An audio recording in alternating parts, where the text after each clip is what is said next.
Hello everyone, welcome to my channel reshmi blog.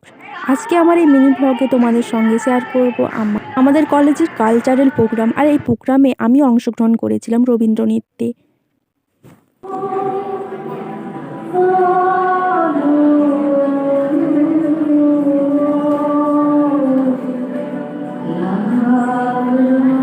প্রোগ্রামের পর আমাদের একটা সেমিনার ছিল। সেমিনারটা যেহেতু ১ ঘন্টা পর ছিল, তাই আমরা মাঠের দিকে ঘুরতে এসে দেখি মর্তে নেমে এসছে রাধাকৃষ্ণ।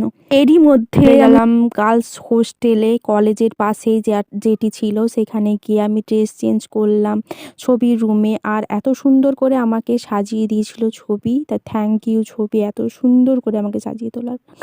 তারপর ১ ঘন্টার ব্রেকের পর যে সেমিনারটা হবে সেই উদ্দেশ্যে আমরা রওনা হলাম। মাঝে সঙ্গীতার সঙ্গেও দেখা হয়েছিল, সঙ্গীতা একটু হাই করে দিল। তারপর আমরা চলে গেলাম সেমিনারে। আর ভিডিওটি ভালো লাগলে প্লিজ লাইক, শেয়ার, কমেন্ট।